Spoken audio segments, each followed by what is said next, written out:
Ladies and gentlemen, welcome back to the Shirtless Plantain Show, the Arsenal edition. This is your host, Deen, and today we're here to talk about Arsenal 3, Newcastle 2 in the preseason. But before we get into that, I have to introduce my partners. Gabby, what's going on? I'm living life. I'm loving life. We got a striker. We shall talk about that shortly. Coach, how are you? I think the best thing that Newcastle have ever produced as a complete just city and just existence is the fella from Game of Thrones, Davos, I believe, and in no particular order, Alan Shearer and Adam Cleary. There's literally nothing good about Newcastle outside of those three. Everything else is shit. The yapper is yapping already. Here we go. Respectfully, I feel like you just named three cunts, but whatever. But we're here to talk about Arsenal 3, Newcastle 2. But before we do that, as Gabby hinted at, Arsenal have finally, after what feels like the longest fucking transfer saga ever, signed Victor Gyökeres. Gabby was the first within our little group here to be on the Gyökeres train. So you get Correct. the privilege of letting us know what you think about the signing. Go ahead, Gabby. Yeah, I don't know if you guys saw me retweet that old post from 2024. Man said Xerxes was going to be at Soba Realty Training Center. No, man. I said it was going to be Gyökeres, and I was right. I'm really happy. I'm really happy the way this worked out. I'm really glad that it was one of those players who I rate highly and also who really wanted to come to us. Like, this man gave up $2 million of his own salary and was like, let's get this deal done. Let's get it through the door. Like, he didn't give a damn. But I'm excited because I know he wants to hit the ground running. He wants to hit the ground running, and I'm ready to see him. And I also think that gives Arteta another way to play that's different from the way we already play, which I think we need, more solutions. I can't find anything to disagree with there. I know what you're trying. The wheels are turning in your brain. Trust me, I want to, but I don't find anything to disagree with. I think, obviously, I was more in the Šeško's train, but as the summer evolved, Gyökeres began to make more sense to me, and I agree with everything you said. Coach, I saw that you sneezed when she started talking about Gyökeres because you're allergic to white people. Can you tell us what you think about the signing? From a purely selfish standpoint and petty standpoint, I'm very, very glad that we got him over Šeško because of how much of a pussy him and his agent are, basically. That's what... I got to a point where I was like, you guys are actually just pussies. Like, I can't believe that you were scared of a little 5-0 against some shit cunts from West London, and then you were there trying to posture. It wasn't even. It turned out apparently it wasn't even Leipzig that are being difficult. Moreover, should I say? It turns out it was more his agent. And when they realized that literally nobody was in for him, it's like that's when they wanted to humble themselves. They can actually get to fuck, man. I genuinely hope we don't deal with that agent ever again. I noticed I haven't said anything about your. But I will. I love his mentality, man. Like you can literally see that he will Harry Kane his way to goals in terms of swearing on his potential daughter's life that he scored a goal or not. So there's no reason for me to not back him because he's wearing the shirt. But also, if we're going to go technical, he finds himself in good positions, and I think our creativity will benefit from some of his movements. So yeah. I'm on the train, man. I'm on the train. Yeah, I think this is the right attitude. Once the signing is done, you got to put your reservations aside and just support. Because that's what fans and supporters are supposed to do. Support the team. There shouldn't be agendas You're trying to get your lick in, but no, I don't give a damn. No, I'm just saying. Once the signing is done, it's over. I had my preference. It was Šeško, but based on what we've learned, based on what Coach was talking about, it seems like the player himself didn't feel like he was ready. If a little bit of Kai Havertz dominating Chelsea scares you, then you're not ready. Gyökeres, on the other hand, took number 14. He's ready. He wants this. So that alone has sold me. I'm in. What I won't do is the stupid Bane mask thing. It's going to be a while before y'all get me to do that. Y'all can go ahead, but I'm going to chill on that. So let's get to today's action. The lineup, per usual. It was Raya, White, Saliba, Calafiori, Miles Lewis-Skelly, Zubimendi, Merino, Ethan Nwaneri, Saka, Havertz, and Trossard. On the Newcastle side, Joe Linton didn't start, which made me very happy. But Sandro Tonali is apparently a cunt now too, so it didn't really matter. Coach, what did you make of the lineup? Bad teeth. Terrible teeth, Sandro Tonali. But anyway, I liked the fact that we're just throwing Nwaneri in there. That was my main sort of project, this preseason, should I say, is seeing how Ranieri gets on in the central role. He hasn't played any games from the wing or anything like that. And I think it's very important for his development. So that was my main sort of, everything else in the lineup. Yes, I noticed that Mosquera, Timber, and what's his name? Gabriel weren't in the squad, but it is what it is. But honestly, I'm literally just watching Ranieri this entire preseason. So yeah, as long as he keeps starting games, I'm with it. Okay. Gabby, what do you make of this whole playing league rivals in the preseason thing? This is some woke bullshit. Like, I hate that. I should be playing fucking Szechuan, like, Wing Stars, whatever the fuck they're called. That's what we should be playing. Play some lower league. Play Schalke. Like, play some lower league fucking opposition. They're in Bundesliga too, ain't they? Like, play that. Why are we playing, especially Newcastle specifically, because they're fucking thugs.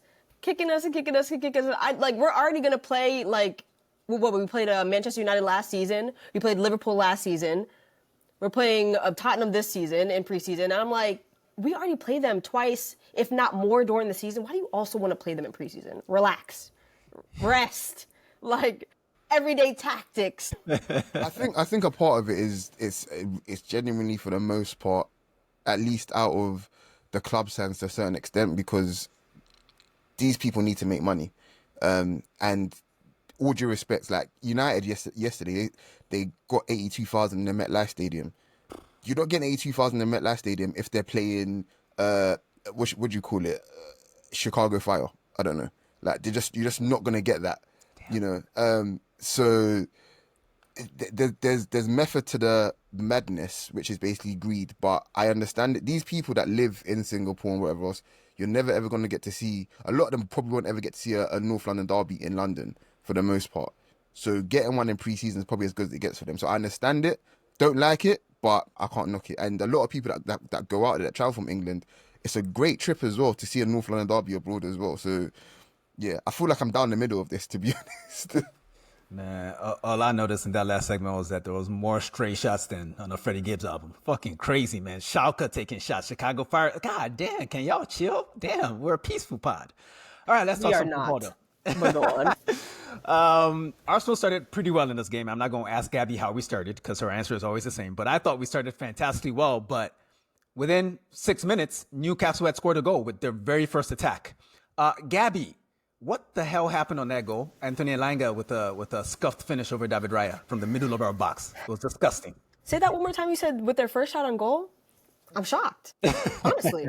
It was just a transition counterattack, like a prime time, like get the ball 1-2 passes into the box, carry as far as you can, and cut back. That's it. But I noticed, at least I blame, this is what I said in the group chat, and I'll say it on pod, I blame Moreno on that goal because I just feel like he wasn't tracking the runner. He was next to him in midfield when I watched it back, and then all of a sudden, he's in front of him, he's in the box, he's taking a shot. I'm like, oh, okay. Like, that's what we're doing. But I think, like, you might as well get that out in preseason now rather than, when it's a real game that matters. And also, this is not the midfield that we're going to be starting in the season. Like, we know we don't have, like, a defensively sound, like, we didn't have the best defensively sound team today. Like, Gabriel was out. That's one of our best defenders, obviously. And Declan Rice was not, he was on the bench. That's fair enough. Fair enough. Coach, do you think Gabby is being crazy for blaming Mikel Merino for not keeping up with Anthony fucking Elanga? I'm not even going to be honest. I don't think she's wrong in saying that. Obviously, he didn't track his runner kind of thing, but I do think there has to be an acceptance, not an acceptance of low standards, but there has to be an acceptance that, unfortunately, shit clubs at Newcastle do have some good players, and they will be able to hurt you. We'll have one less soon, but yeah. go on. Yeah, yeah. So much violence today. What the fuck? Yeah, they will be able to hurt you. So I think sometimes you just got to take those on the chin, kind of thing. What I will say is, even though it's preseason, it was great that we just carried on going. It was business as usual. I can imagine in the league, if they take the league, especially at St James's Park, it probably becomes a different game. But they tried to implement that game. They were straight 4-5-1, trying to mid-block us to death kind of thing, and we were finding solutions. So I was pleased with the reaction, even though the goal itself was very shit. So. It was very shit indeed. Speaking of the solutions, I don't know if we meant it as a solution to the game state or if it was something we tried to emphasize for the game, but I felt as if, and I don't know if you guys agree, but I felt as if there was an emphasis on the left side. Like Saka got the ball, the whole stadium stood up, blah, blah, blah, blah, blah. But it felt like we kept intentionally attacking, especially with Ethan as more of a free roaming 10. He didn't get on the ball a lot, but because of where he was on the pitch, him not being pinned to any one side or the right side specifically, it felt like we're trying that left lean a lot. And it's the reason why Leandro Trossard kept getting kicked. But, Gabby, do you think that is also partly responsible for the goal we conceded? Because if you think about it, Trippier played that ball in behind MLS. So there's all that spacing behind our left back, which is pretty common in our system. But do you think that emphasis on trying to make the left attack better is what led to conceding that goal? Yes and no. I do think that our left side has been a mess for a while. So, like, him trying new things in preseason is going to take a little bit of time, especially with the defensive work, because, like, the whole point of playing Martinelli over Trossard is that he has more defensive responsibility. He's a better defender. Though you're a winger and I need you to do other things, but we will get to that later. And you also don't have the midfield that you normally have. Not having Declan Rice next to you at the left 8, obviously that's going to be a little bit tougher to cover transitions. But I do feel like that's part of the reason why we conceded that goal. But it's also, I kind of like that he was emphasizing getting touches on that left wing and in the left half spaces because we needed it. We needed it really badly. Like, they need to really create chemistry with each other. Like, who plays the best with each other? Because we all know the right side who plays best. You know, the triangle that they have with Odegaard, Kai, and Saka, and even Ben White when he's playing there. We know that works. We know that works well. We don't know what really works well on the left-hand side. We know that Havertz and Trossard work pretty well together. But when you're switching, like, in and out of that left 8, is Declan Rice going to be there? Is Moreno going to be there? Is, you know, if Eze comes when he plays, going to be there? we'll see. No, if the boy is coming. He must. He must. That'll be a 9.5 out of 10 window, but we can get to that. That's for later. Coach, Calafiori started at left center back in the first 2 preseason games. Unfortunately, he went off injured. It was a non-contact thing. It's him, so we're not going to get into that too much. We've done this for the last year, it feels like. Hopefully, this is just a funky preview and we don't have to deal with it again during the season, fingers crossed. But what do you think? There was a point last season where I felt as if the left side was working better. And I felt like it was because Calafiori was playing left back and his very je ne sais quoi freestyle approach to the game just really unleashed Martinelli a little bit and everything seemed to be working for a little bit. Then he got hurt. Do you think he's able to do similar things from left center back? Well, yeah, because he was doing it today. Even in the last game as well, like, I forgot where he was playing. I thought he was playing left back because some of the positions he was picking up and some of the choices he was making, didn't lend to the fact that he was playing centre back. He was fizzing it between the lines. He was even joining in, like, in the left half space as well. So yeah, you can absolutely do that. And I think that it's probably a preview to potentially his future as well.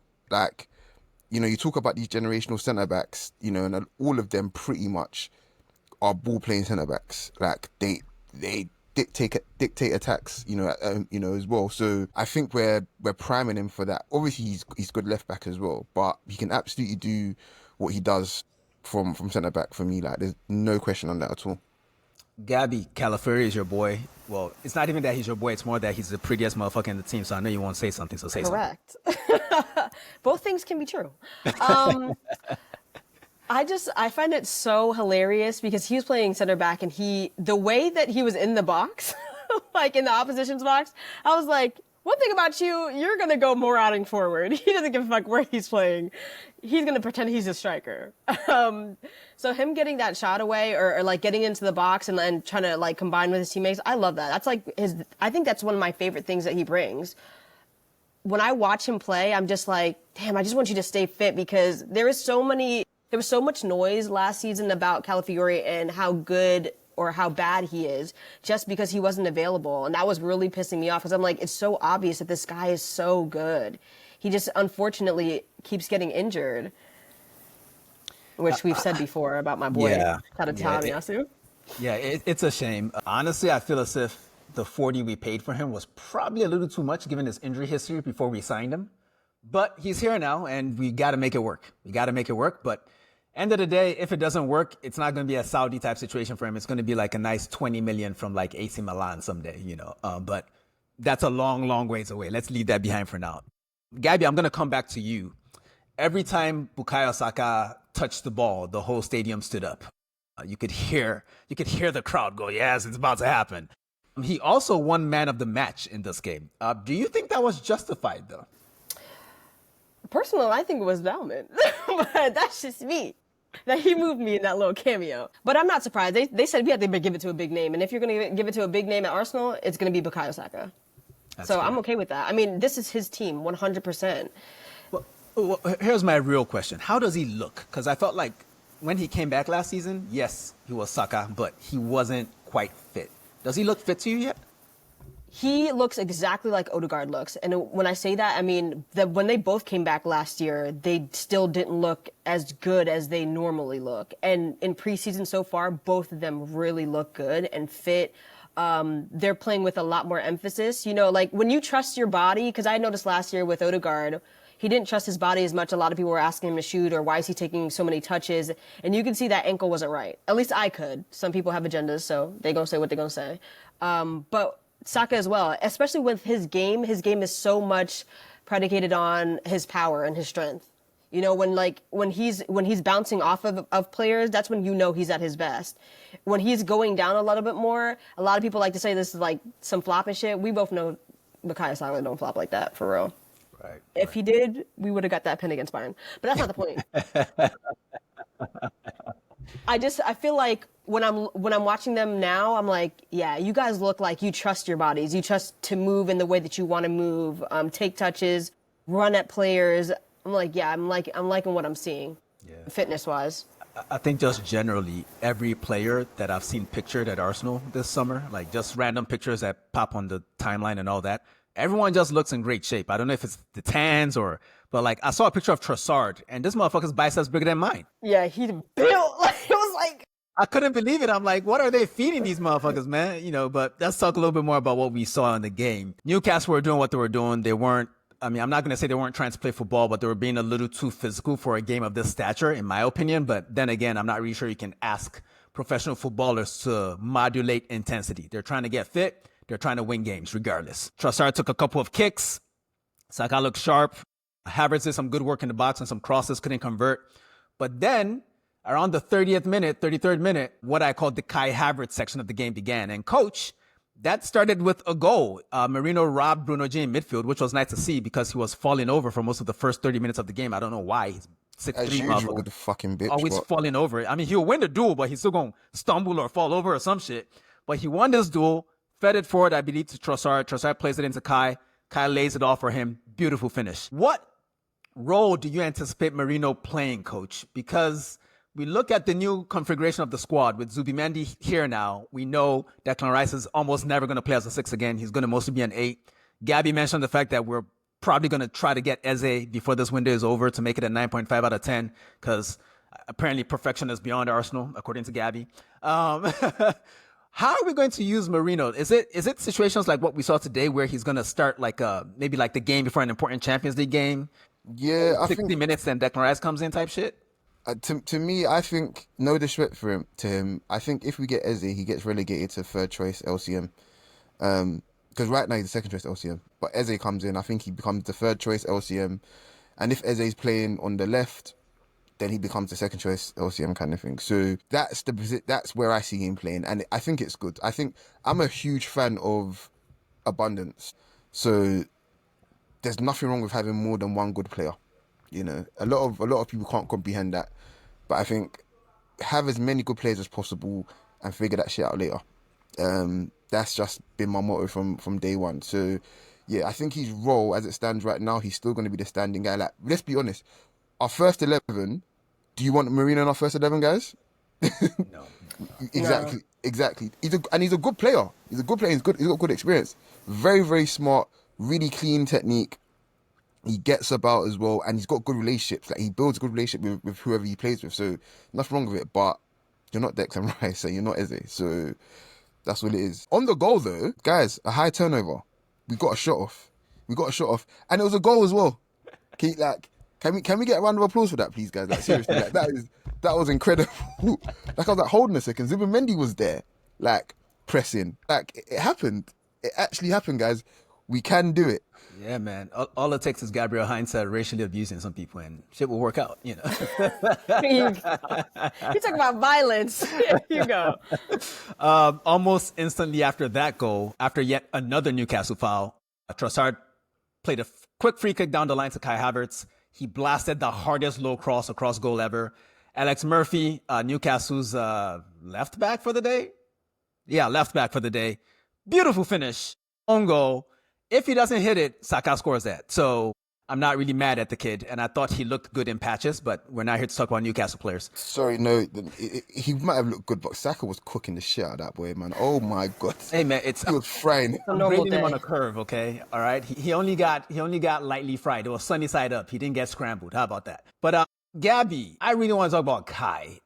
We haven't quite seen him use the big body yet. It's very obvious. Like, I saw him standing next to Nick Pope, and I was like, that didn't used to look like that. Now he looks like Nick Pope's dad. It's crazy. I also felt that on the first goal, because these goals came pretty much back to back. I felt like him setting Marino up for the shot kind of encapsulates the difference between him and your other white boy, Gyökeres, in that Gyökeres probably would have turned and taken the shot on his left foot. Kai laid it off for somebody else. I guess, what games do you expect us to use Kai for versus Gyökeres? Because there'll be times we play them together, I'm sure, but when do you think, who's getting more starts, I guess is my question. Who do you think gets more starts between the two of them? Honestly, I think we might almost go 50-50. I'm not joking. I think that Mikel rates Kai very highly. And I think in this game specifically, he pulled like out of his Bayer Leverkusen, like, I used to be a cam, I used to be an attacking midfielder bag. And I was like, these assists, these layoffs. I said, okay, you're doing what you need to do. I love that. And I know people complain about that first shot that he took, the header that goes off target. And I think that's one of the things that we talk about a lot. But you can't negate what he brings to the team. And that's what I hate. When people talk about Kai Havertz, they always seem to say, well, he misses so many chances, but they negate everything else. Everything else. Right. And Coach, I will say, I think we've said it on this pod for years and years. Yes, you want a striker to finish the chances that are created for him or that he creates for himself. But at the end of the day, the way you really judge them is how often are they getting in goal-scoring positions. And I think Kai does that a good amount, right? Yeah, Kai Havertz is an enigma. Whether we want to admit it or not, like, he just... Hold on, Coach. When did you start using words like enigma? Like, chill with all that, man. Like, is this what you were learning in preseason? What about your... It's preseason, man. I swallowed a thesaurus, man. I'm ready to go, man. I'm gonna pause that, but carry on. I'm in my commentator bag. But yeah, he's just gonna divide opinion. I think that much is just, we gotta accept it. People are even annoyed at the fact that he's got really fit now. They're like, why can't he work on his technique? It's just like, you can't use a technique if you're not fit, bro. So what the fuck are you talking about? Like, there's just so many things that people find problems with Kai Havertz. It's just whatever at this point. But I'm going to have to disagree with Gabby. Our coach is our coach. Shocking. Our coach is our coach. He's going to start Havertz, like, a lot of the time. And it's down Gyökeres to change Arteta's mind. Like, Arteta respects hierarchy. He respects, the process as well. It's not like a mouthpiece for him, to be honest, pause. But I genuinely feel that's how he. So unless Gyökeres comes in and absolutely goes supernova in training, like, I just don't see how he just takes the shirt off Kai Havertz straight away. Now, with that being said, there will be times where they absolutely start together. And I think that will probably mean that somebody's going to ship 6 or 7, 8 goals that day. So that's what I'm hoping to see. But I think go on. Coach, if I may, what sort of games do you think the manager will start them together? What teams got promoted again? I see what you mean. I understand it now. All right. One more thing in the first half before we move on. I think preseason is a time for coaches to implement new ideas, incorporate new players. This was Zubimendi's first start. He was good per usual, nothing spectacular. But Gabby, have you noticed anything new across both games that you think, okay, we're doing something a little bit differently? I mean, Coach mentioned the high turnover from earlier where we actually got a shot that led to a goal. Oh my God. But have you noticed anything else? Honestly, I just really like they did it in the announcement video for him, the emphasis on tempo. The emphasis on tempo, because sometimes we're very predictable and slow in our build up.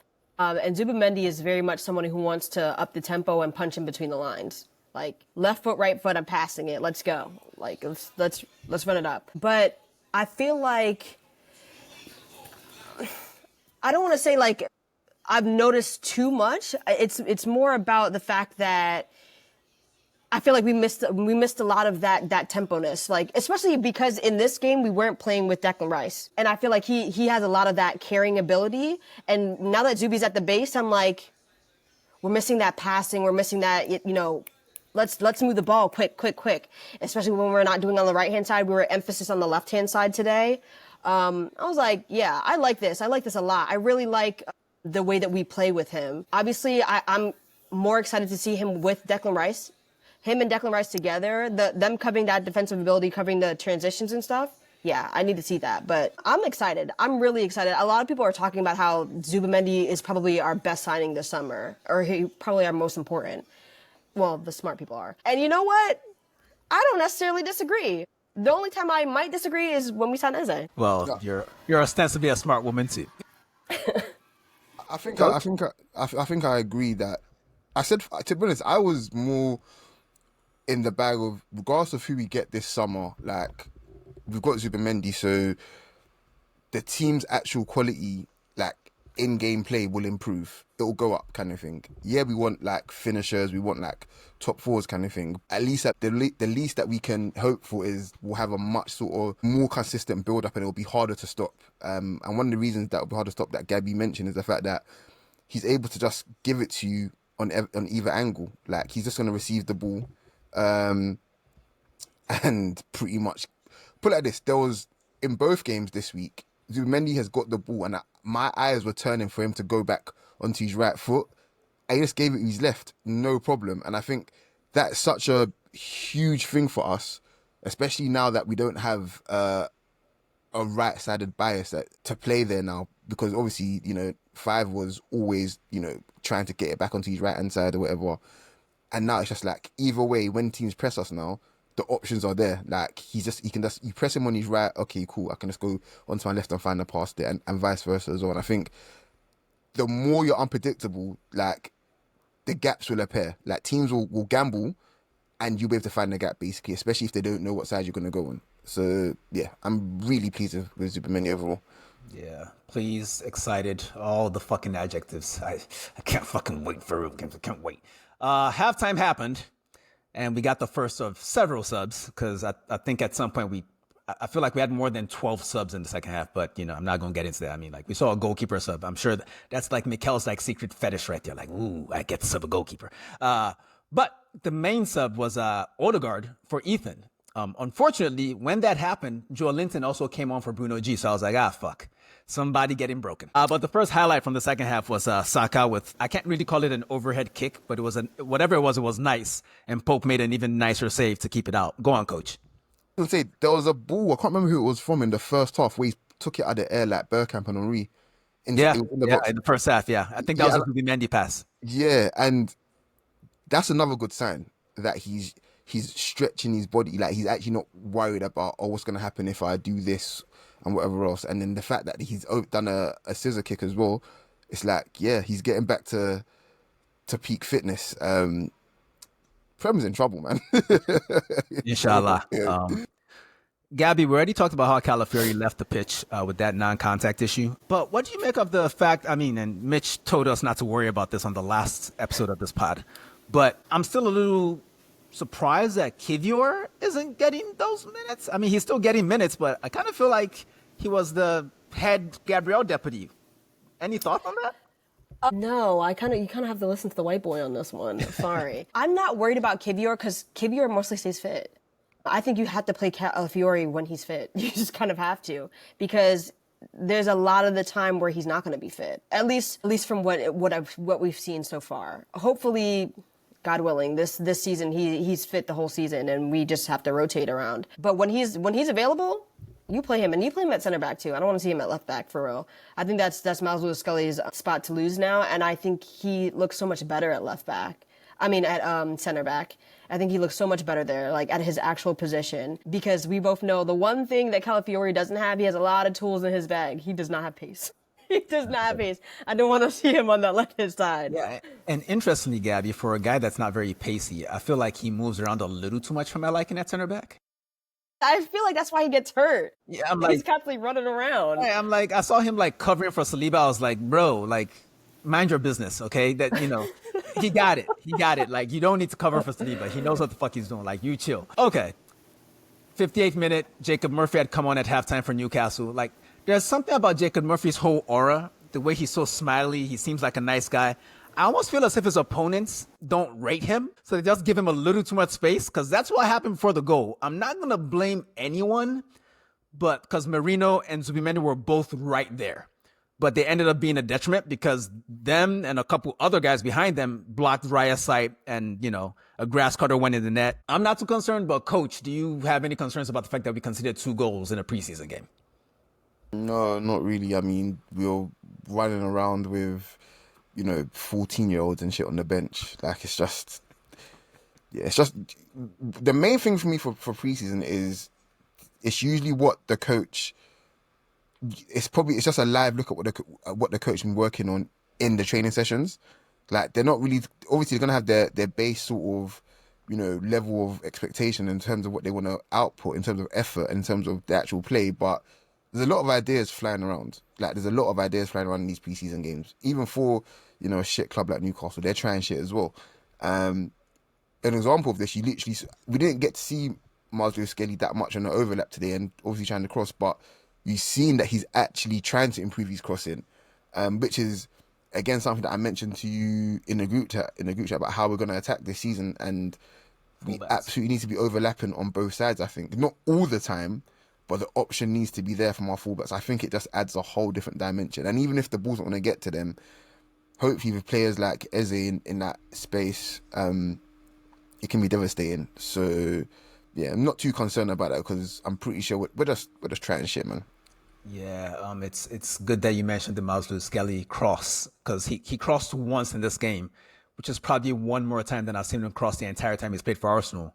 And we all saw, Arsenal fans, let me say we all, but Arsenal fans saw him and Gabriel Hansen working on his first time crossing. It wasn't just any kind of cross. It was just the ball is rolling to you and you just cross it one time. And he tried that today. He hit it long, though. Go on, Coach. He needs to just watch some Kiwior tapes, and Kiwior needs to work him, because Kiwior has that in his bag for sure. It's literally not a one-off thing. He's got that for sure. He had that at Spezia. Gabby? No, I said definitely. But not too much of Mars, little Skilly.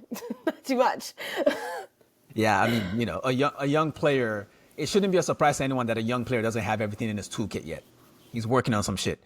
Like, if he had everything, then he'd be at Real Madrid already or something. I don't know. Actually, no, he wouldn't, because Arsenal players turn them down all the time.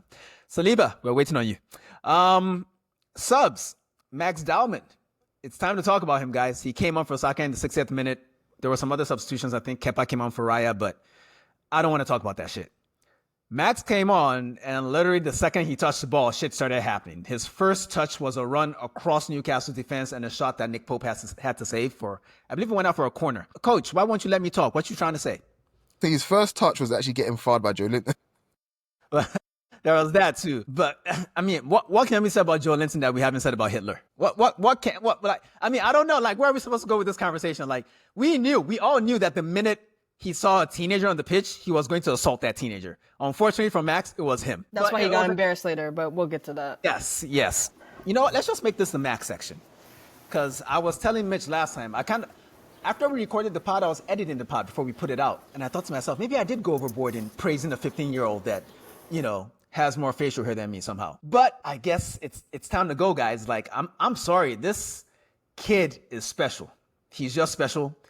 I think anyone that knows anything about this game can look at him, just carry the ball one time and say he's different from the rest. There's just something about the way he carries the ball that everybody, whether they're 15-year-olds like him or 30-year-olds that are marking him today, find intimidating. They can't get close to him. His feet are so quick. His legs are so rangy. He's probably 6 foot already. I don't know, guys. I think we're going to see him in a Premier League this season. Am I gassing it, Gabby? No. We need to gas it more. What do you mean? We need to gas it more. Give it more gas, because this is F1. Niggas think we're in NASCAR. We're in F1 right now. Like, that kid is so good. First of all, I saw Rivals the other day talking about Max Dowman, and Rivals are gonna also like downplay everything. They can't downplay him. They can't deny him. Like that's how good he is. This is a Lamine Yamal level talent right now that we have, and I don't gas kids for real. That's how you know I'm telling the truth. Because when I was watching that boy, I said, I'm about to stand up on my seat in the pod. Like this is crazy. Coach, can you bring us back to earth, or are you going crazy like the rest of us? No, I was just gonna say when I saw the open training session before the season ended, I noticed that he wasn't that far off Marino in terms of height. Yeah, I'm pretty sure that's what I said to you. I'm pretty sure I said to someone. No, anyway. we mostly just talked about Havertz. Yeah, but I was like, hold on a second. This boy has grown a lot, like in like 5-6 months, because he was not that high like in the winter for sure. And I was like, hold on a second. If he's gonna continue on this trajectory, just in terms of getting, he's filling out his body, his technique is already there. Like, what can he actually be? Like, I don't know where he can go at this point. Is he a forward? Is he an attacking midfielder? He seems to be like, and he seems like he's going to end up being like a complete attacker, where you can just build your attack around him and he kind of runs it for you. Yeah, he's special, man. Like, really, really fucking special. And I have a couple of friends, one in particular who's a scout, and he thought I didn't know about Max basically, but he was like, I've been telling everybody about Max for literally 3 years, because a lot of the games that he watches, obviously Max is always featuring a lot of people's conversations, stuff like that. Like they're comparing Max to, to the other team's best player and stuff like that. Like, oh, yeah, Max is miles ahead of him. Like that's what the conversation always leads to. Like, oh, they're just not on Max's level. He's been known in these circles for a very, very long time. And now the world, quite literally the world, is seeing it. So I do agree that we'll see some minutes from him this season. I hope we'll get some in the Premier League, but I'm not holding my breath, because Arteta is still Arteta at the end of the Honestly, day. So. I can't even lie. I know Arteta's still Arteta, but like, I think I said this in the group chat to you guys. Like, I think it's personality and ability for Max. Like his personality, he wants to show himself on the ball. Like Ethan's was a little bit more reserved, and he's showing himself now that he's older and he's grown into himself and the team. But I don't think you can deny Max. I really don't. I don't think you can shut him off to the under-21s for real. Like I think he has to play.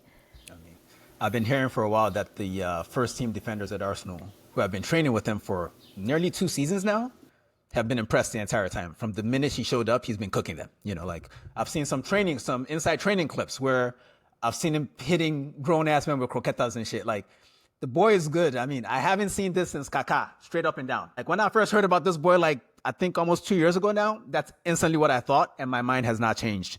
And honestly, after talking about him for a little bit on this pod, I think I'm okay with putting him on the cover of the pod this time. I was like, he's too young for that, but the boy is good. Well, I mean, what can we say? So He's good, really man. fucking good. It doesn't, I mean, if you're good enough, you're good enough. It's just what Facts. it is. He's gonna play, If you're guys. good enough, you're old enough. Yeah, if you're old enough, if you're good enough, you're old enough. Right, Gabby? You're about to say the opposite, and I was about to be like, hold on. I will say though, guys, like, obviously you guys are a little bit more level-headed than the rest of the world, but I do think we shouldn't be too disappointed if he doesn't get that many minutes. Yeah, like yeah. we shouldn't be like, oh my gosh, what's Arteta doing? He's holding it back. He's not going to be able to see a pathway. I mean, he's literally seeing 2 Hale End kids in the first 11 and another 2 on the bench. Do you know what I mean? Like, the pathway is clearly there. And if we're talking just purely from a numbers point of view, we have Saka, Havertz, Gyökeres, Martinelli, Madueke, and Trossard currently. And people can say what they like about, oh yeah, Martinelli's rubbish now and he's whatever, blah blah blah. But at the end of the day, there's a hierarchy here, and he's not going to take that many. He's not going to take You that. said people can say, and I said people. Yeah. Me. Yeah. Oh my God.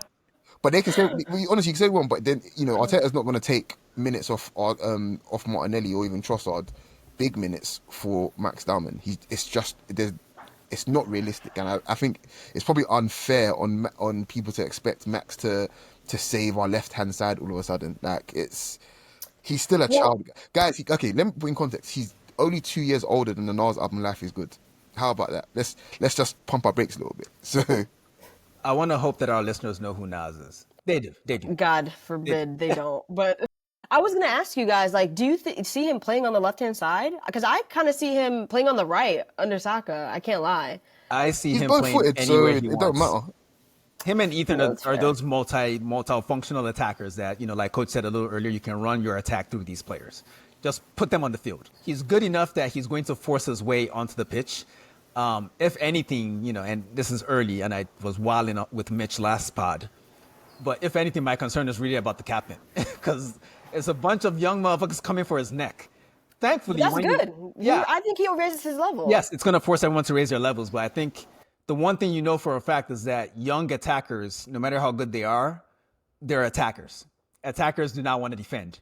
And that's where he will always have the edge over these kids, because when he's on the field with either one of them, you can tell that he's the one telling them how to press, what angle to take, who to run at, when to go, when to stay. So until they can figure that out on their own, he's going to be getting those minutes. So I'm not really worried about that. And again, you can't be honest about developing a young player if you're going to throw them into the fire before they're truly ready. And we trust Arteta to be conservative with giving these kids minutes. Yeah, we're not Man United. Yeah, there's not much else to discuss. There were a bunch of subs. There were moments, but if you want those, you can just go watch the highlights, folks. I will say, before we exit, Max tested both Newcastle goalkeepers because John Ruddy came on, and I was like, whoa, John Ruddy. I thought he was dead. It was nice to see him, though. It was nice to see him. I didn't even know that. I mean, that was crazy. I haven't seen John Ruddy in 10 years, it feels like. It was nice to see him. But he made a nice save from Max. So did Nick Pope. He got fouled by the ogre, Joe Linton, obviously. And he won the penalty that led to the winner. The winner came from a penalty converted by Martin Odegaard. And in lieu of an actual celebration, Martin Odegaard just pushed Max Dowman to the fans for his applause. So I feel very comfortable popping him on the cover of the pod and talking about him the way we just talked about him. Because I'm sorry, it's hard to hold the excitement back about this sort of player. It's just fantastic. But before we leave, Gabby, anything else you'd like to say about this game and preseason so far? I was just going to say about that pen, it was obviously we talked about Max enough, but like Odegaard, that was actually a really good pen. Because sometimes I'd be watching our pens and I'd be like, yo, Chris, you won't have no trouble scoring these pens. You're going to take these pens off of Saka and Odegaard and whoever else is going to be up there because I don't want to see these pens no more. But about the whole preseason as a whole, like so far, I'm liking what I'm seeing. I'm liking the rotations. I'm liking them trying new things. I'm actually really enjoying seeing some of the younger kids. I know we talked a lot about Max. We talked about Ethan, but seeing like Marley come in and Josh Nichols, and I was like, you guys are holding your own. I like this. We haven't talked about this in a while, but I want. Stop playing with your jewelry. Sorry. She thinks she's Jay-Z on the beginning of fucking fuck with me. I got it like, my chain's in the booth. You're not in the booth, Gabby. Just say your piece and get off the pod. You're so annoying, bro.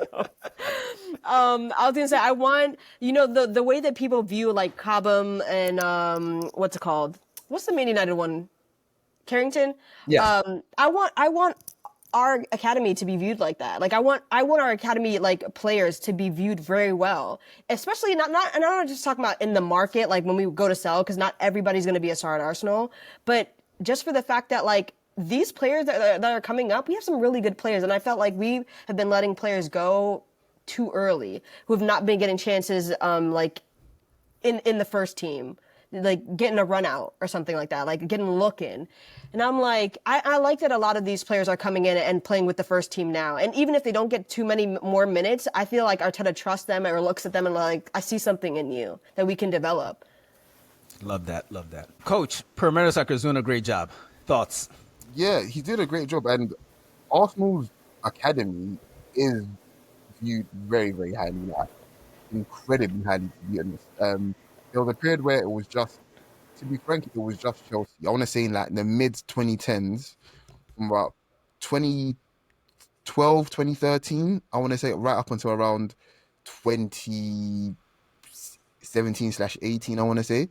Like Chelsea's academy was probably the best around in the country, at least. But we all know the reason why that was. It was just because they're throwing all the money at the world at the best talents, basically, in the country. But that being said, Arsenal's academy, for a long time, longer than pretty much all of us have been alive, has always been up there. And I think in recent years, it's gotten even better than that. Like, you go around the Premier League right now, and there's quite a few Premier League players that are having incredibly good Premier League careers that are all Hale End products, including one that we actually want to buy back. But you literally go up and down the league, and they're the evidence is there. It's just, I think people might just have short memories in that regard. But there's a ton of Arsenal players out there that came through the academy that are, you know, been great servants to their respective clubs, man. Like, Arsenal's academy is dope, man. And this is not even a bias. It's really flipping good, man. Seriously. That's lovely to hear. Next preseason game is on Thursday against Tottenham in Hong Kong. So if you got it like that, go on and fly out and let us know how it goes. In any event, Gabby, thanks for joining us. Coach, always a pleasure. You know what to tell the people. Peace. Hey folks, this is Deen from the Shirtless Plantain Show. Don't forget to subscribe, comment, and follow us on all our socials. You can see them right beneath our recordings in every video. Thanks again, and see you on the next one.